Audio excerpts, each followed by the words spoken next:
Well, good afternoon, everybody. This is Barry's Best Honey. I'm Mike, and I do bees. Welcome to my bee yard here in Southeast Louisiana.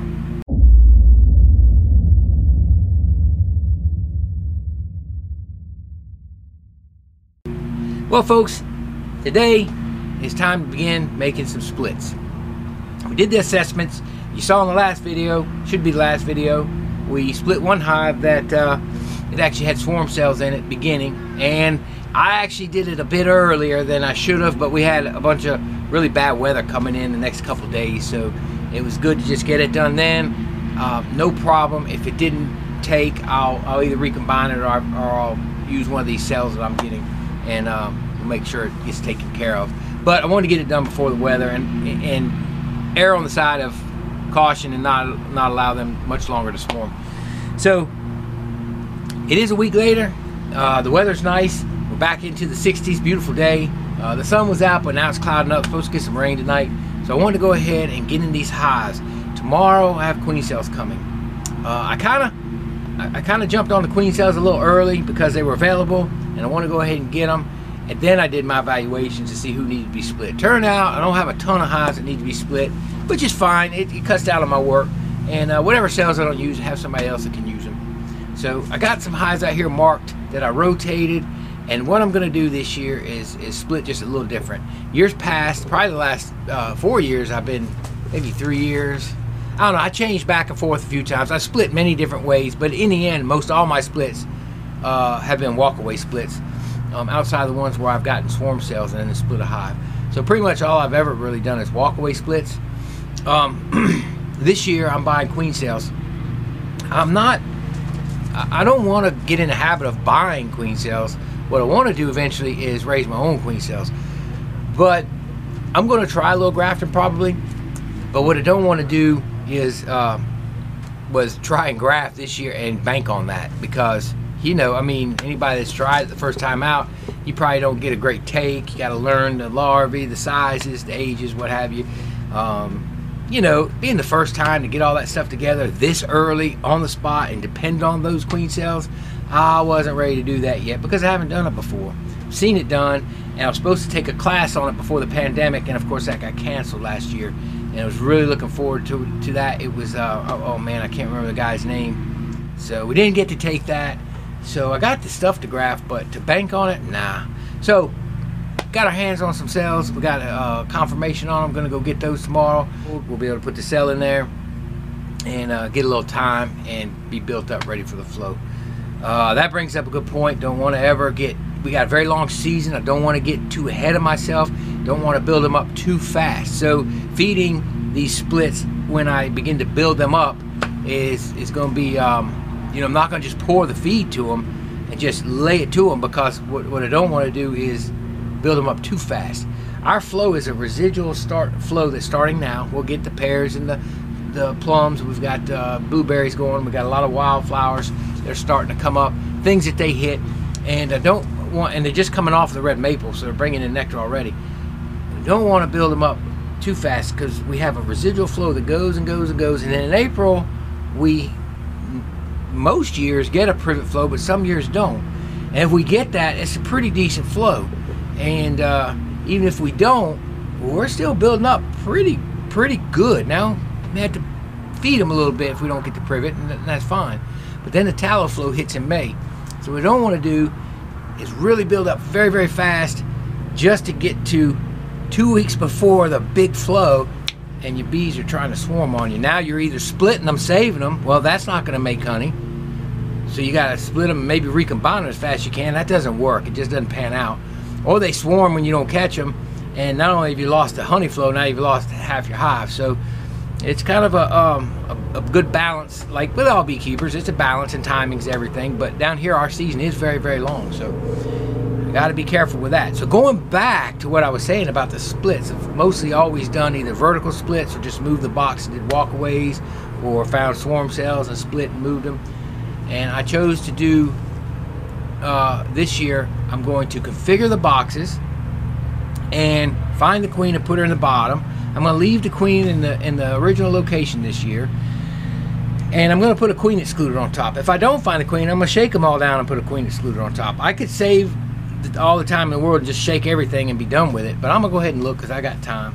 Put an excluder down, put that same brood back on top, configure it prior to that how I like it, make sure I've got it equalized. Let all the bees go back up in there except the queen, of course. And then tomorrow, after I get my cells, I can just go through, snatch the tops off, put them on bottom boards on my trailer, haul them next door to the pallets. I'll have just boxes of nurse bees with a queen cell, and make sure we got enough in there, you know. If we don't, we may have to shake some, but the hope is that everything is equalized and we don't have to do that. We don't have to deal with the shaking and doing all that on the spot. And then we just leave the queen cell to mature and start feeding the bees up and get them built back up. That's kind of the plan. So today is configuring, going in, putting the queen excluders in, and we're done. So that's the plan. Alright guys, let me get my smoker lit, let me get my suit out of the shop, and go ahead and get on out to bee yard and see what we got.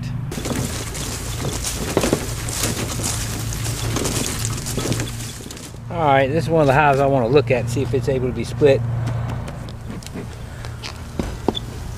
So this hive, we reversed the boxes on this, you and I did.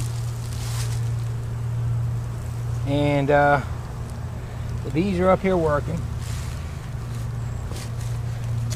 Now again, these aren't super strong hives. So that's our top box. They didn't care for that, did they? Of course, I made a sudden move. So we know this box is very light. I want to see if my queen has decided to come on up. I'm filling the top with nectar. So we're going to equalize this. That's part of what I'm doing. So I got that empty frame, I'll probably leave it out. This is nectar. See, they're filling the top with nectar, so there's definitely a flow happening. A steady flow. Of course, this one's bone dry, so let's look at those eggs in there.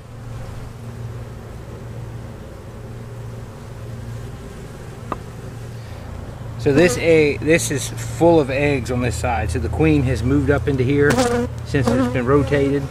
But what I really want to move the queen, I want to move her with a lot of, I want to move the box without the queen, which would be this one with actually a lot more cap brood. Because I'm not moving them far away, so they're not going to keep their field bees. And I want cap brood so I can get some more nurse bees.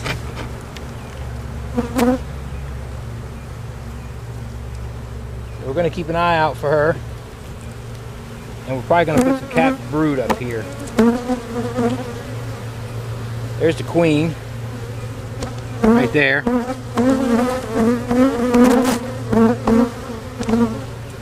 I'll actually put her in a clip for now. I got some. I'm gonna check and see if this is one that's got to be marked.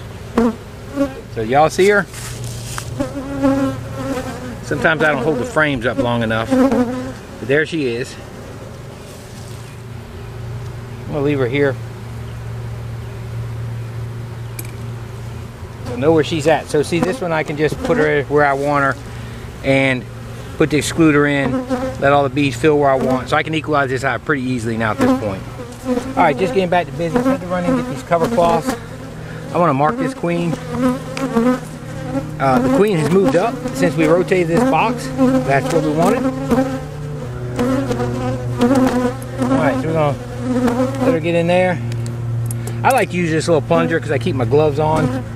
And if I was to mess around and take them off, put them on.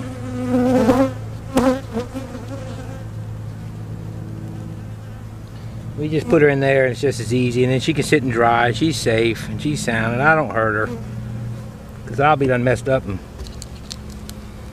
squished her or something else. So all I do, you got these little squares, get that little thorax plate in them squares.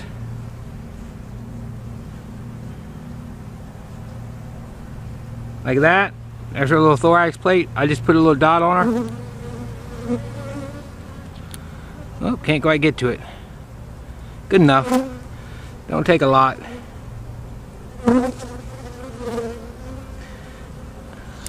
And she's good. I let her dry.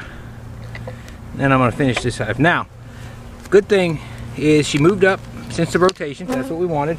She's already laying plenty of eggs up here. We can basically re-rotate the boxes. There's probably a lot of brood, cap brood in the bottom, and that's kind of what I want. But I'm still going to look. I do want to leave her some cap brood. Alright, so we pulled this frame. Got the queen, so we don't have to sweat her getting hurt right now. Look in here for eggs. Yeah, she filled that full of eggs. So she was on this frame. We're going to put her back on it when we're done. But we're probably going to just leave her with this one. Because remember, my queen is going to stay in the original location. She's going to get all her field bees back. So she'll get a double pretty quick in a feed bucket.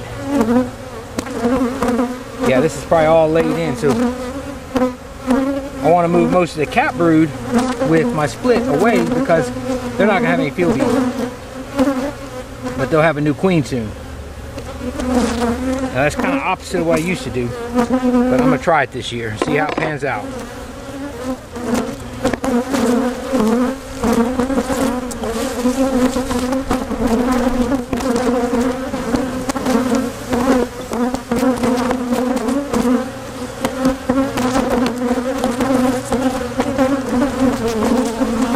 There's the cap brood.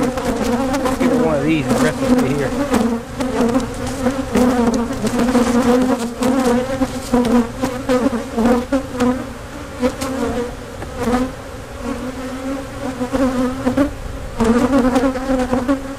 But I want my cap brood here because I want my younger bees in here for now.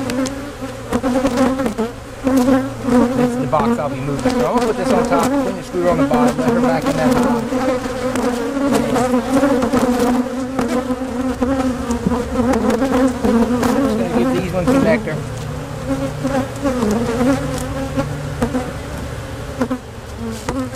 Then we're going to take this box and move it off to the side.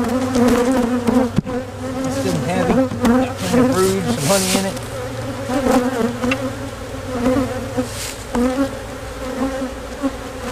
We'll have a good amount of bees. This one's going to go back on. We're going to get the field bees.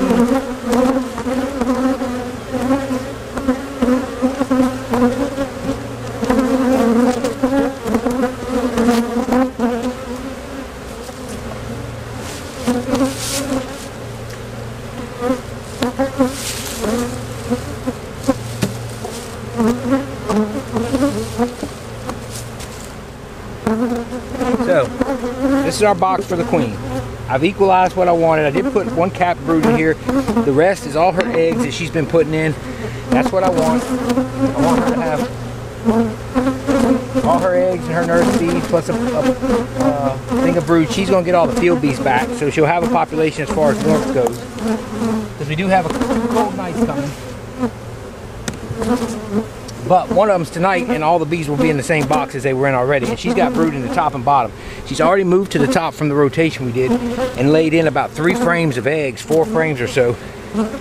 So, I mean, she's doing really good. I added a nectar down here, just kind of moved things around. Now we're going to let her go. That's what I'm going to do. Let her out. She's right around here on that frame. Give her a puff of smoke if she needs. Motivate her. Come on, girl. There she goes. She don't want to leave. Come on now. Oh, she fell down in there. And I see her down in there. She's coming back to the top. What we're going to do now, put this excluder on. It's going to keep her down there.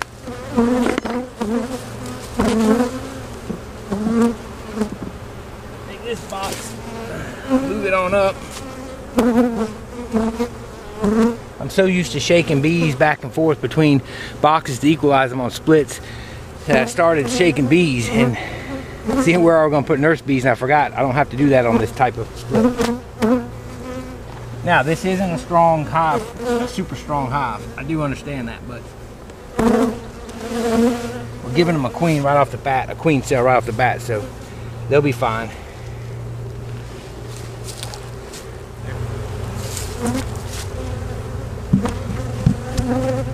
So this box is set up, ready to go.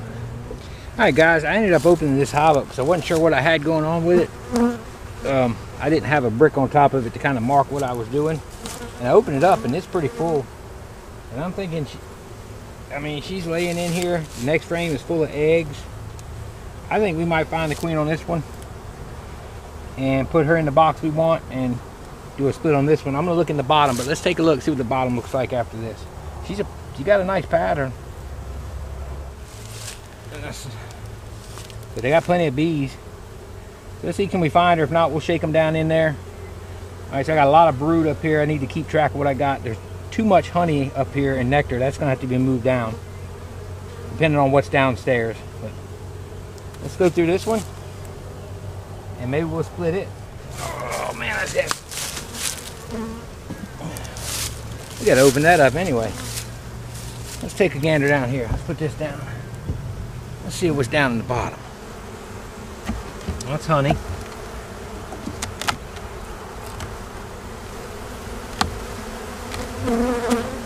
That's honey. They just got a lot of honey in this hive. We're gonna have to open this up some, and nectar going in left and right.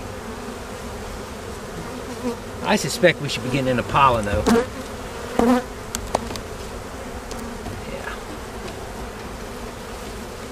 Yeah, there's our pollen frame.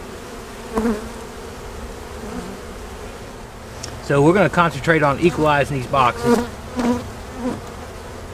I saw eggs up on the top frame and brood. And on the top box. So,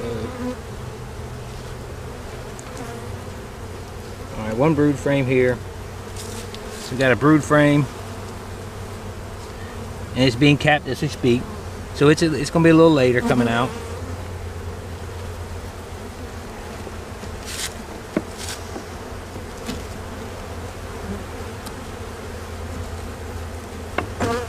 I'm having to think different because I normally take the queen and move her, and now I'm not going to. So my mind is kind of backwards on what I'm leaving configured and what I'm not. All brand new. Y'all see the larvae, what they call milk brood. I don't know if it'll focus. Let me get a light on it, maybe it will.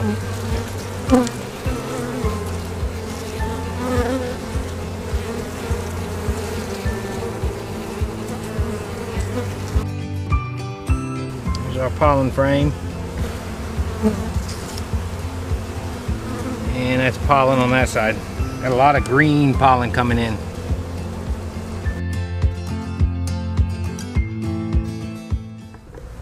I'm gonna go through the top and see if the queen is there. I got a lot of eggs in the top. I got brood and fresh larvae down here.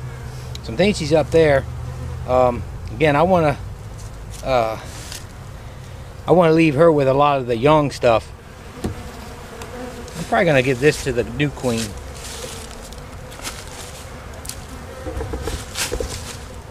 And then this box over here, I'm probably gonna give the little queen. The thing with this one is I got a lot of eggs. There's the pollen. I want to get some of this honey moved over.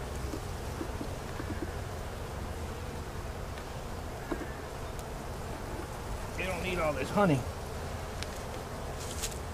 So basically just moving stuff around, equalizing it out. Well, that's a nice brood frame. That's got young larvae in it too. She's all over the place.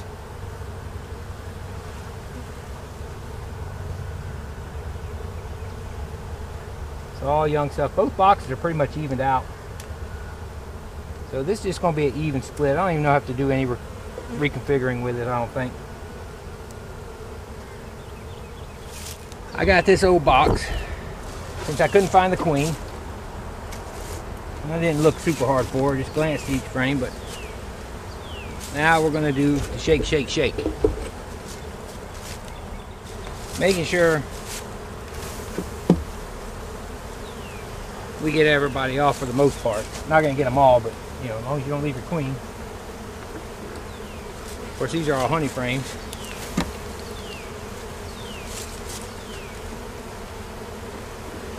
And just using this box as a funnel.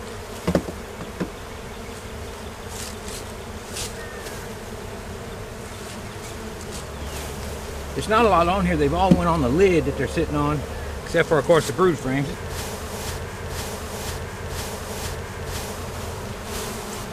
So cut them down to only 4 honey frames instead of like 6. Alright guys, so get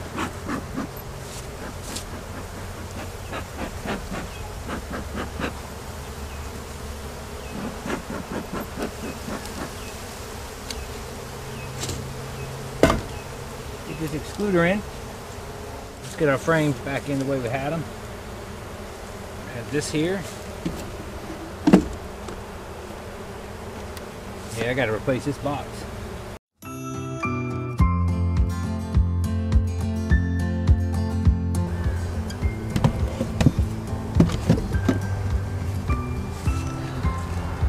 That one's ready to split. So tomorrow, take the queen and we take this box, put it on the bottom board, take it over there. Should have plenty of bees back up in it by tomorrow. Well guys, I got my split set up and ended up going through a few extra hives. Had to do some tree trimming too. But the good thing is I like to get all this work done so that tomorrow I can just go through and take off what I need to take off. Put queens in where I need to put queens in and be done. And it's gonna be busy, man. They're growing. They're bringing in a lot of nectar. Let me get my suit off here, my jacket, and explain what I did. Alright folks, that's all she wrote for them splits. Man, it didn't, I think somewhere between the first stand and the second stand, I got my signals mixed up. What I was doing that day I was assessing was just kind of sticking a brick a certain way for what I'd rotated and was ready to split and what wasn't ready to split. And the first stand, I had that right. I got to the second stand and the two hives I had marked for splitting weren't even close. Then I took a peek at the other one and said, maybe I got them mixed up, and I must have got them mixed up because that was one of the ones that was kind of ready to split. Now, I'm going to split 4 of them, and I guess, you know, you look at them and go, wow, there's not a lot of bees, and there's not. They could stand to go another 2 weeks easily before I split them, but I got queen cells reserved, and I'm going to go ahead and split them. To me, it's going to be no different than making a couple 5-frame nukes, really. And then I'll just feed them up and have them ready. The other hives, so what that caused me to do was go look through almost all my hives again, because except for the ones I knew, you know, that weren't ready. I knew there were some that I put singles on, or doubled up and put in 10 frame and all that. But yeah, I went ahead and went through the other ones just to be sure, and ended up splitting.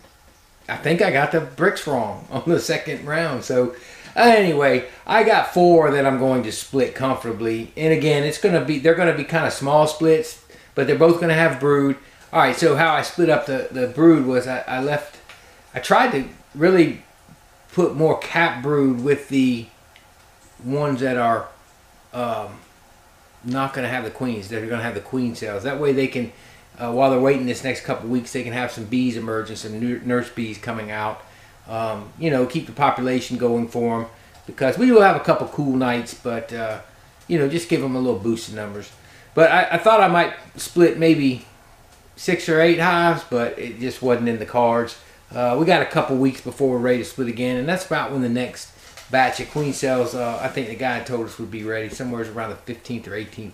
So I'll ask him tomorrow when I go see him, and maybe we'll split up some more then.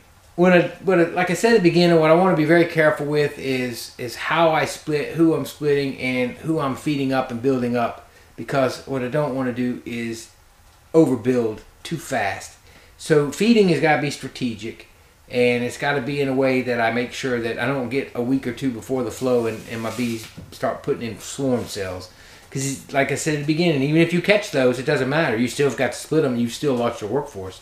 You're gonna hurt your honey production very badly. So it's kind of a strategic thing. But anyway, all in all, I'm gonna split 4 hives. I'll make a quick shot video of that one, just ripping them off the boxes, putting them on bottom boards, and hauling them to my pallets. And we'll be all split up, and man, it's going. It's going. Gonna mix up some feed here in the next few days. Start feeding up those hives that I put second deeps on. I put a few drawn foundations in, and I imagine they're putting nectar in those. So, but the rest are all foundation. And the boxes I put on from here on out, there's going to be a lot of straight foundation boxes. So it's going to be getting real here real soon. Actually, it's gotten real. You know what? It's real right now, because I've worked every day in the bees. I didn't take y'all every day with me. All right, guys, appreciate everybody watching. Hey, if you like the video, as always, don't forget to give it a thumbs up. Don't forget to subscribe if you haven't already. And don't forget to share this video with your friends, your family, anybody that just enjoys watching bees. This is Barry's Best Honey. I'm Mike and I do bees. Y'all have a wonderful evening. May Lord God bless you and keep you. See y'all later.